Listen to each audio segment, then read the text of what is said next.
এই 3টে আম আমাকে সামনের বাড়ির আন্টি দিয়েছিল। তো এই 3টে আমের আমি আচার বানাবো, বেঙ্গলি আচার। তো কীভাবে বানাবো সেটা আমি আপনাদেরকে শেয়ার করব। তো দেখুন আমের কালারটা দেখুন, কত সুন্দর একটা কালার। এটাকে কী আম বলে আমি জানি না, সিঁদুরে আম বলে না কী আম বলে আমি জানি না। আবার এই আম দুটোর কালার দেখুন, একদম সবুজ সবুজ। যাই হোক, এই আম দুটো আমি সুন্দর করে খোলা ছাড়িয়ে কেটে টুকরো করে নেব। আমগুলো আমি ছোট ছোট টুকরো করে একটু গরম জল দিয়ে ভাপিয়ে নিয়েছি।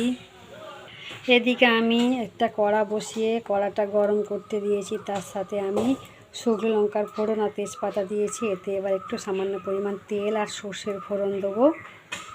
তো বন্ধুরা, আমি একটু আদা গ্রেট করে দিয়েছি আর সর্ষের ফোড়নটাও দেখতে পাচ্ছেন দিয়ে দিয়েছি। তো আমি এবার এর মধ্যে আমগুলো দিয়ে দেবো। তো আমি আমগুলো সব দিয়ে দিয়েছি। আমি এবার একটু আমগুলো ভাজবো। এর মধ্যে আমি একটু নুন দিয়ে দেবো। এই দেখুন পরিমাণ মতো নুন আর সামান্য পরিমাণ হলুদের গুঁড়ো দিয়েছি। এটাকে আমি একটু নাড়াচাড়া করব, মানে ভাজা করব।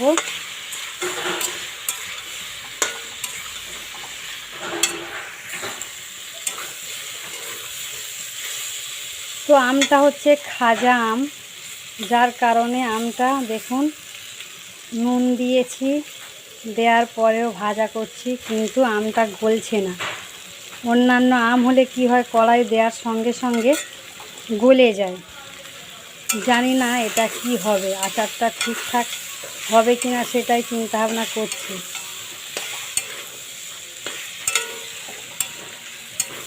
দেখুন এতক্ষণ ধরে নুন দিয়ে নাড়াচাড়া করছি, কিন্তু আম কিন্তু গলছে না, আম শক্তই হয়ে আছে।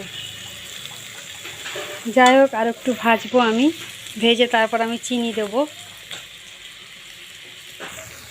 তো বন্ধুরা দেখুন, অনেকক্ষণ ধরে তো আমগুলো দিয়ে নাড়াচাড়া করলাম, তো আমগুলো গলছে না। তো আমি নাই বলুক, আমি এর মধ্যে এবার আমি চিনি দিয়ে দেবো। 500 চিনি কিনেছি, 500 চিনি পুরোটাই আমি দেবো।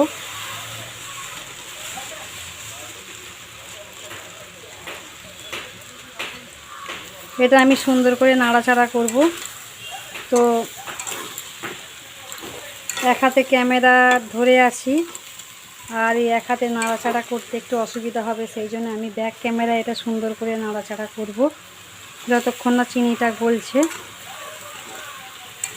দেখতেই পাচ্ছেন যে চিনিগুলো গোটা গোটা হয়ে আছে, এটা একটু গলতে টাইম লাগবে। তো কড়া আমার তো ঘুরেই যাচ্ছে, তো আমি একটা ঢাকনা দিয়ে দেবো আর আঁচটা একটু কমিয়ে দেবো। আঁচটা কমিয়ে দিলাম, একটা ঢাকনা দেবো। তো বন্ধুরা দেখতেই পাচ্ছেন চিনিটা অনেক গলে গেছে, কিন্তু আমটা কিন্তু সেরকমভাবে সেদ্ধ হয় নাই। মানে আমটা হচ্ছে খাজা আম, যার জন্য শক্ত শক্ত হয়ে আছে। তো দেখুন রেডি হয়ে গেছে। এবার আমি একটা পাত্রে নামিয়ে নেব। তো সব আমটা গলে যায়নি বলে তার কারণ এই নয় যে ভালো লাগবে না, এটাও কিন্তু ভালো লাগছে খেতে। তো আচারটা যে বানিয়েছিলাম, এই দেখুন